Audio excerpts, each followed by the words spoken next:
ආයුබෝවන් ස්කයි ආසියා ඇකඩමි YouTube channel එකට. අද අපි නිර්මාණය කරන්න යන්නේ වයර් කෝඩ් එකක්.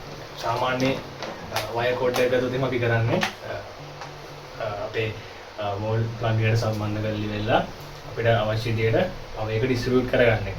එතකොට මේ වයර් කෝඩ් එක ගත්තොත් එහෙම ටිකක් වෙනස් විදිහේ වයර් කෝඩ් එකක්.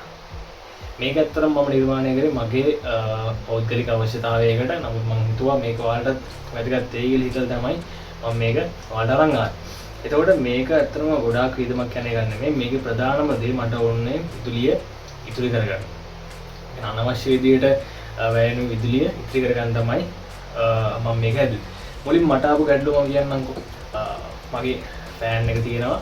ෆෑන් එක සිවිලින් ෆෑන් නෙමෙයි වෝල් ෆෑන් එකක් තියෙන. ඒක මම දැම්මට පස්සේ කරනවා සාමාන්‍ය වැඩ කරනකොට කොහොමත් ෆෑන් එක දාන් ඉන්නේ. නමුත් මම නිදා ගන්නකොට මට නිදා ගත්තට පස්සේ නිින්ද ගියහම මට ෆෑන් එක අවශ්‍ය වෙන්නේ නැහැ. ඒ කියන්නේ උපරිම පැය දෙකක් තුනක් තමයි ෆෑන් එක වැඩ කරන්න ඕනේ. ඊට පස්සේ මට ෆෑන් එක ඕෆ් කරන්න බෑ. මොකද නිින්දෙන් ඇහැරලා ගිහලා තමයි ෆෑන් එක ඕෆ් කරන්න වෙන්නේ. එතකොට මගේ නිින්දත් කැඩෙනවා. ඒ නිසා ෆෑන් එක මට ඕෆ් කරගන්න ඕමනාවක් තිබ්බා. ඒතර සාමාන්‍යයෙන් normal ෆෑන් එකක් ගත්තොත් එහෙම normal table fan එකක් ගත්තොත් එහෙම ඒකේ timer එකක් තියෙනවා. ඒ timer එක දීලා අපිට off කරන්න පුළුවන්. නමුත් wall fan එකක නැත්නම් ceiling fan එකක ඔය timer එක නැහැ. ඉතින් මට වුණා මගේ fan එකට වගේම මගේ තවත් ඔය තියෙන light එකක් වගේ යම් කිසි කාලයක් පත්තු කරලා තියාගන්න මට වුණා මගේ plug base එකට මේ timer එක සම්බන්ධ කරගන්න. ඒතර මේක මේ timer එක කියන යන electronic දන්නා නොදන්න කට්ටිය තමයි මම මේ වීඩියෝ එක කරන්නේ. එතකොට මේකෙදි මගේ ෆෑන් එක පැය 3කට පස්සේ ඔටෝමැටික් ඕෆ් වෙනවා. පැය 3කට පැය 3ක් වැඩ කරලා ඒක පැය 3 ඇතුළත මට ඕන ටයිම් එකක් මෙතන තියන්න පුළුවන්. එතකොට මට පැය 2ක් වැඩ කරන්න ඕන නම් පැය 2කට පස්සේ මගේ ෆෑන් එක ඕෆ් වෙනවා. ඒතර ඒ විදිහට තමයි මේ ප්ලග් බේස් එක වැඩ කරන්නේ. මේකේ ප්ලග් බේස් එකේ සාමාන්‍ය වෝල් ප්ලග් එකට සම්බන්ධ කරන්න තියෙන්නේ. ඊට පස්සේ මෙතනින් දෙකකට ඩිස්ප්ලේ කරනවා. එකක් normal එකක් විතර normal plug base එකක් විතර මට ඕනෑක් සම්බන්ධ කරලා අනිත් එක තමයි time එක සම්බන්ධ කරලා තියෙන්නේ. එතකොට මට මම ඒක fan එක on කරලා ඉවරලා මම මේක time එක තියලා ඉවරලා ඉදාගත්තට පස්සේ automatic පැය 2කින් පැය 3කින් off කරන්න පුළුවන්. එතකොට මේක ඇත්තටම තාම කුඩා මුදලක් තමයි මේ වෙලා තියෙන්නේ. ඇත්තටම රුපියල් plug base එක තමයි ටිකක් සාමාන්‍ය ලොකු මුදලක් යනවා යන්නේ. මොකද මේක ලොකු MTS ගණනක් යන්න යවන්න ඕන නිසා ටිකක් හොඳ හදලා තියෙනවා. නමුත් මේ යුනිට් එකට දැන් මේ යුනිට් එක ගත්තොත් එහෙම මේ ටයිම් එක ගත්තොත් රුපියල් 300ක් වගේ වෙන්නේ. එතකොට මේ ලොකු මුදලක් වැය වෙන්නේ නැහැ. මේකෙන් විදුලිය ඉතුරු කරගන්න පුළුවන් ගොඩාක් මුදලට. මොකද අපි වැඩි වෙලාවක් අනවශ්‍ය වෙලාවක් අර ෆෑන් එක ඔන්ලා තියෙන එක සහ ඔයාගේ මොකක් හරි මේක පාවිච්චි කරන්න ඕන දේවල් වලට අපි අනවශ්‍ය වෙලාවක් වැඩ කරන යුනිට් එක ඔයාට අවශ්‍ය කාලය ඔන් කරලා ඕෆ් කරන්න පුළුවන්. එතන මේ තියෙන මෙකැනිකල් ටයිම් එකක්. ඔයාට පුළුවන් ඉලෙක්ට්‍රෝන දැන් මේක උපරිම ගත්තොත් එහෙනම් පැය 3ක් වගේ තමයි මම ටෙස්ට් කරලා බලලා පැය 3ක් වගේ තමයි මේකේ ටයිම් එක තියන්න පුළුවන්. නමුත් මෙකැනිකල් මේ මෙකැනිකල් ටයිම් එකක් ඉලෙක්ට්‍රොනික ටයිමර්ස් තියෙනවා ඊට වඩා ලොකු කාලයක් ටයිම් එක තියන්න පුළුවන්. හිතන්න ඔයා ගෙදරින් කොහේ හරි පිටට යනවා. එතකොට ඔයාට ඕනේ ඔටෝමැටික්ලි හවස් වෙද්දී ලයිට් එකක් ඔන් කරන්න. ඒ වගේ එකට ටයිම් එක පාවිච්චි කරන්න පුළුවන්. නැත්තම් ඔයා රැයක ගමනක් යනවා උදේ වෙද්දී ලයිට් එක ඔෆ් වෙනවා. ඒතර ඒ වගේ දෙයකට පාවිච්චි කරන්න පුළුවන්.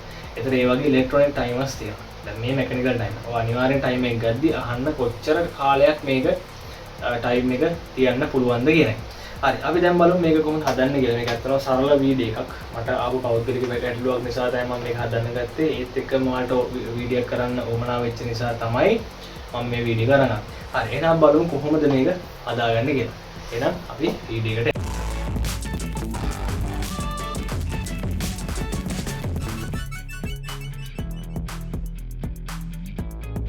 මේ යුනිට් එක හදන්න අපිට අවශ්‍ය වෙන ප්‍රධාන වශයෙන් මොන මෙන්න වගේ ටයිමර් එකක්.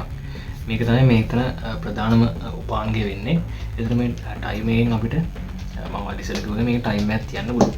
එතන මම කරන්න යන්නේ මේ ප්ලග් පොයින්ට් එක.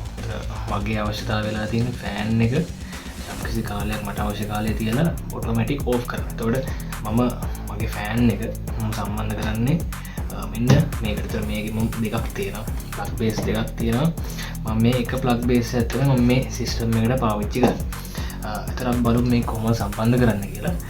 ඒ වගේම දැන් හිතන්න මේක සම්බන්ධ කරන විදිය කොහොම වුණත් එකම විදිහට තමයි සම්බන්ධ වෙන්නේ. ඔයා පාවිච්චි කරන දේත් යන උදාහරණයක් වෙනස් වෙනවා. එතනවා මේ බල්බ් එකට මේක සම්බන්ධ කරොත් ඔයා මේ බල්බ් එකට සම්බන්ධ කරන්න ඕනේ මේ ඔයාට පැත්තෙන් බලා ගන්න පුළුවන් එක ඩයග්‍රෑම් එක. ඒ ඉන්න විදිහට තමයි ඔයා මේක සම්බන්ධ කරන්න ඕනේ. හරි. දැන් මම මේ ප්ලග් බේස් දෙපැත්ත දෙකක් තියෙනවා. මම මේ එකක් තමයි පාවිච්චි කරන්නේ. ඒතර මේක අපි බලමු කොහොමද මේකට සම්බන්ධ කරන්න කියලා. මම දැන් මේ ගලව ගන්නවා. ගලවගෙන මේකට මම මේක වයරින් කරන විදිය මම ඔයාලට පෙන්නන්නම්.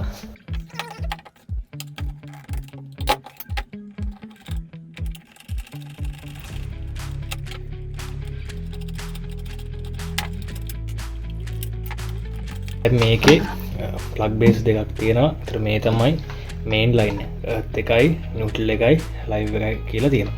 ලයිව් එකයි නියුට්‍රල් එක. එතකොට මේකේ ස්විච් එක යන්නේ ලයිව් එකට. ඒතර ලයිව් එකෙන් එතකොට දැන් මේ ප්ලග් බේස් එකේ කිසිම වෙනසක් වෙන්නේ නැහැ. මේකට කෙලින්ම කරන්ට් එක සාමාන්‍ය විදිහට මේකෙන් එන්න ඕනේ. එතකොට මේ තියෙන්නේ ලයින්. මේ තියෙන්නේ මෙන්න මේ කනෙක්ටර් එකෙන් මේ ප්ලග් බේස් එකට සප්ලයි කරනකොට මේ තියෙන්නේ මෙතෙන්ට ඇවිල්ලා තියෙනවා නිවටල් එක, මෙතන ලයිව් එක ඇවිල්ලා තියෙනවා. එතන මේ යන්නේ නිවටල් එක, ලයිව් එකයි, එර්ත් වයර් එකයි මේ තුන මේ පැත්තට යනවා. එතන මේ තුනට කිසිම වෙනසක් වෙන්න බෑ. හරි. දැන් එතන මම මේ ටයිම් එක සම්බන්ධ කරන්නේ මේකත් එක්තරා විදිහට ස්විච් එකක්නේ. එතන මම මේක සම්බන්ධ කරන්නේ නිවටල් එක එහෙම තියලා ලයිව් එකට තමයි මම මේක සම්බන්ධ කරන්නේ. මේ වල සයිඩ් එකේ බලා ගන්න පුළුවන් ඩයග්‍රෑම් එක ලයිව් එකට තමයි මම මේව සම්බන්ධ කරන්නේ. හරි. එතන මම මේකේ ලයිව් පින් එක ගලවලා අයින් කරගන්න. දැන් මේ තියෙන ලයිව් පින් එක. ලයිව් වයර් එක මම මේකෙන් ගලවලා ගන්නවා. දැන් මේ තියෙන ලයිව් වයර් එක. ඒතර මේකේ මේ යන මේ රතු පාට ලයින් එක මේ ප්ලග් බේස් එකට තමයි මේ ලයිව් එක යන්නේ. ඒතර ඒක ඒ විදිහටම තියෙනවා. ඊට පස්සේ අපි කරන්නේ දැන් මේක නම් මේ ගන්නකොට මේ මේකට කනෙක්ට් කරලා තියෙන්නේ. ඔයා මේක වෙන් කරගන්න.